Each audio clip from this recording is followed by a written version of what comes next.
Hai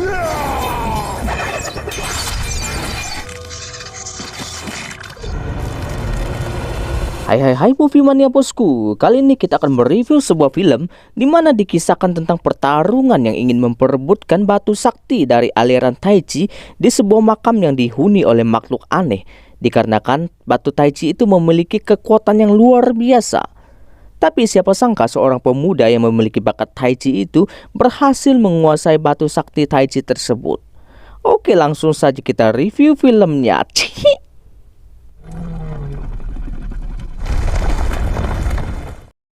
Film diawali dengan seorang guru bersama muridnya yang merupakan anggota aliran Taichi dikejar oleh sekelompok orang yang ingin memperebutkan batu Taichi sakti darinya.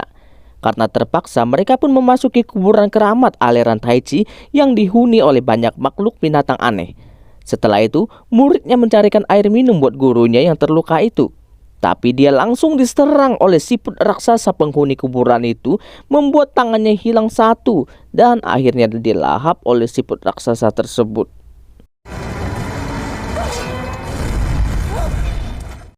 Scene pun berpindah di mana terlihat dua anak kecil sedang bermain di sebuah perguruan Taichi yang ayahnya adalah ketua perguruan itu. Anak cowok ini bernama Cheng Feng dan yang cewek bernama Yen Ran. Cheng Feng tak sabar untuk menanti kelahiran adiknya yang sedang dikandung ibunya. Cheng Feng lalu memberikan seluring kepada Yen Ran dan berjanji akan menikahinya setelah dewasa. Ini namanya bukan anak kecil lagi, bosku. Waktu pun berlalu dan mereka pun tumbuh dewasa. Sedangkan perguruan Taichi telah hilang diserang oleh partai lain yang ingin menguasai batu Taichi sakti itu.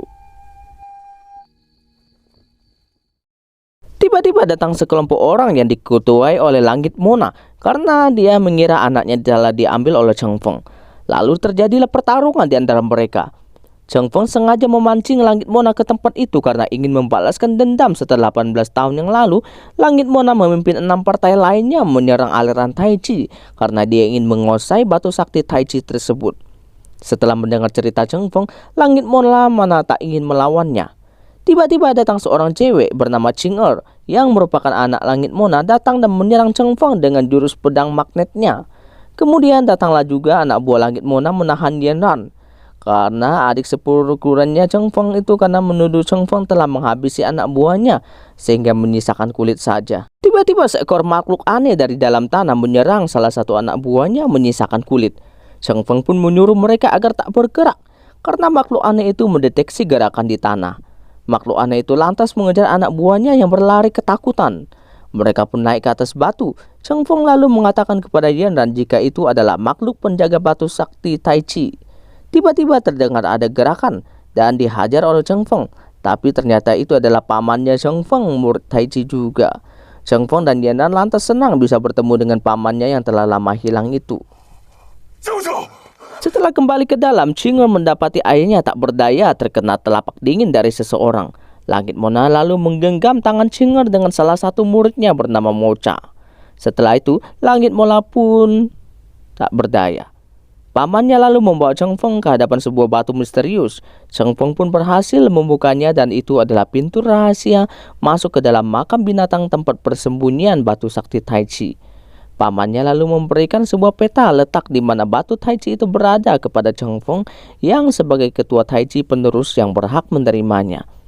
Pamannya mengatakan jika ingin menghalang balaskan dendam aliran Taichi yang telah dihancurkan partai lain adalah dengan menemukan batu sakti Taichi itu dalam makam binatang bawah tanah. Tapi Yen Ran mengatakan jika makam sakti itu merupakan tempat terlarang yang sangat berbahaya. Tapi Cheng Feng malah mengatakan jika dia adalah ketua aliran Taichi sekarang dan boleh memasukinya. Dan mereka pun memasuki makam binatang bawah tanah tersebut untuk menemukan batu Taichi sakti itu. Pamannya menyuruh Cheng Feng agar melihat peta batu sakti itu dulu karena di dalam terdapat banyak sekali jebakan. Ching Er tampak di belakang mereka karena dia mengira Cheng Feng yang telah melukai ayahnya dengan telapak dingin dan meminta obat penawarnya. Maka terjadilah pertarungan di antara mereka. Peta batu sakti itu Cheng Feng pun direbut oleh Ching Er. Tiba-tiba terdengar guncangan dari siput raksasa itu pun menyerang mereka. Ching Er yang terkena serangan siput itu berhasil diselamatkan Cheng Feng. Cheng Feng lalu teringat dengan jurus Taichi, yaitu kekuatan dari meminjamkan tenaga dengan melawan siput raksasa itu. dan siput raksasa itu pun berhasil dia lemparkan. Siput raksasa itu pun kabur, tapi peta batu saktinya terseret olehnya, sehingga Cheng Feng pun mengejarnya. Tapi Cheng Feng malah diserang oleh seseorang yang dulu lari ke tempat itu karena mereka sama-sama memperebutkan peta itu.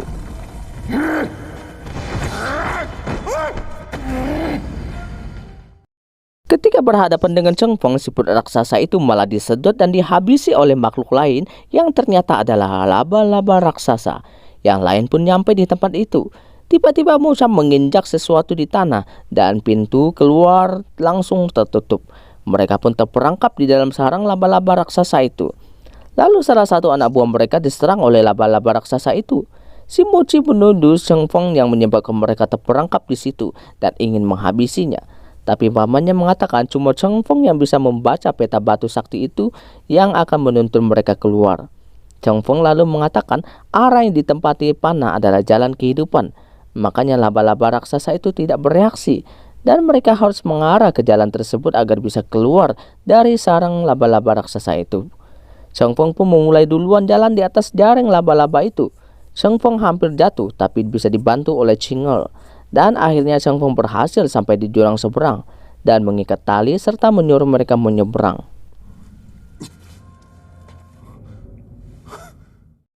Ketika Yanran menyeberang, seluringnya jatuh dan memaksa mengambilnya yang hampir mencelakakan mereka semua karena telah membangunkan laba-laba raksasa itu. Yanran lalu terkena benang laba-laba itu. Mochi itu bukannya membantu mereka, malah menutup pintu keluarnya. Tapi untung paman dan Ching'er-nya berhasil menyangga pintu itu. Mereka pun berhasil keluar, menyisakan Cheng Feng di dalam sendirian melawan laba-laba itu. Tapi untung Cheng Feng berhasil keluar. Setelah itu, Cheng Feng memarahi Yanran yang demi seluringnya hampir membahayakan nyawa mereka semua. Yanran lalu mengatakan jika tali ikatan capung itu adalah hasil karya Cheng Feng buat adiknya yang belum lahir dulu.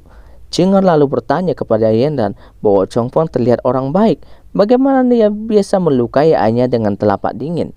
Yanran mengatakan telapak dingin itu bukan jurusnya Cheng Feng. Ching'er mengatakan tubuh orang yang menguasai telapak dingin pastilah dingin. Yanran lalu teringat dengan pamannya Cheng Feng ketika menarik tangannya dari laba-laba raksasa itu yang terasa dingin. Tiba-tiba terjadi pertarungan antara Cheng Feng dan penghuni gua itu yang memperebutkan peta batu sakti Tai Chi itu, dan peta itu pun berhasil direbutnya Yanran. Cheng Feng menyuruh memberikan kepadanya. Yanran malah melemparkan peta itu kepada pamannya Cheng Feng. Seketika itu, pamannya Cheng Feng dihajar oleh penghuni gua itu. Cheng Feng lalu memarahi Yanran karena terlihat sengaja ingin mencelakai pamannya. Tapi dia ternyata sudah tahu jika pamannya itu mempunyai jurus telapak dingin dan ingin mengujinya. Karena terlalu banyak membuat masalah, Cheng Feng pun menyuruh agar Yanran tak mengikutinya lagi dan mencari peta batu sakti itu lagi. Mereka pun mendapati orang penghuni gua itu sedang kesal karena tak menemukan batu sakti Tai Chi itu. Dia lalu menuduh Cheng Feng telah menyembunyikannya, maka terjadilah pertarungan di situ. Setelah meneliti tempat itu, Cheng Feng mengatakan jika batu sakti Tai Chi itu ada pas di bawah terang cahaya bulan. Mendengar itu, orang penghuni gua itu pun langsung menggalinya. Tiba-tiba batu itu bergerak dan terlempar ke atas serta mengejar mereka. Pamannya menyuruh agar memikirkan cara supaya bisa membelah batu itu. Batu itu lalu mengejar Cheng Feng, tapi dengan jurus Tai Chi-nya Cheng Feng berhasil membelah batu itu jadi dua, di mana terdapat ternyata dua tikus yang menyatu, satu tikus jantan, satu tikus betina. Ternyata batu sakti Tai Chi itu berada di dalam perut tikus raksasa perutnya betina. Ketika Cheng Feng ingin membelahnya, dia melihat tikus raksasa itu sedang hamil dan teringat kembali dulu ibunya yang sedang mengandung adiknya. Maka dia tidak tega. Tapi pamannya terus mendesaknya karena batu sakti itu sudah di depan mata. Sementara Yanran sudah yakin jika pamannya itulah yang memiliki jurus telapak dingin, langsung memberitahu Cheng Feng. Pamannya itu pun langsung menghajar Cheng Feng, dan Ching'er mengetahui jika dialah yang telah menghabisi dan melukai ayahnya.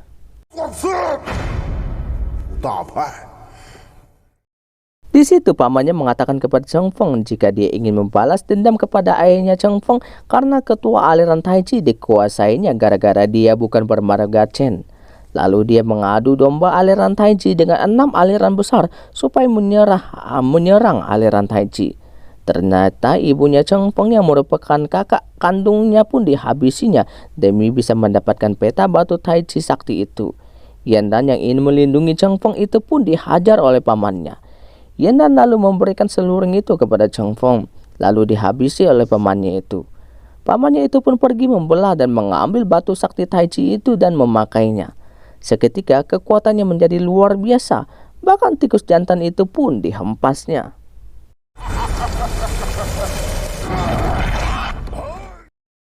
Sedangkan Mocha membawa Cinger bersembunyi. Mocha lalu keluar dan dihajar oleh si gendut itu hingga matos. Cinger hanya bisa melihat dari persembunyiannya saja sambil menangis. Penghuni gua itu melihat Cheng Feng yang sekarat di tanah, langsung menyelamatkannya dengan ramuan ajaib dan tenaga dalamnya karena dia ingin memiliki batu sakti itu. Tanpa sengaja penghuni gua itu melihat kalung di tubuhnya Cheng Feng dan baru sadar jika Cheng Feng itu adalah anak kandungnya, dan Cheng Feng pun mengingatnya. Di situ ayahnya menasihati agar Cheng Feng tidak membalaskan dendam, karena itulah ajaran Tai Chi yang sesungguhnya, agar tidak saling melukai. Makanya ujian terakhir batu sakti Tai Chi itu disembunyikan ke dalam perut tikus jin yang raksasa itu.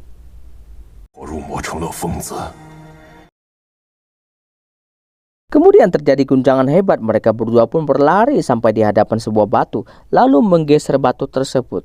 Tiba-tiba sebuah pusaran di tanah dan naasnya, sebuah batu besar jatuh menimpa kaki ayahnya Cheng Feng. Cheng Feng ingin menolong ayahnya, tapi ayahnya malah menyuruhnya pergi dan mendorongnya ke dalam pusaran itu. Di situ Cheng Feng baru menyadari bahwa ajaran Tai Chi sesungguhnya adalah jangan mendendam dan harus melupakan baru bisa mendapatkan. Kemudian pamannya datang kepada Langit Monad yang sekarat itu dengan batu sakti di kalungnya.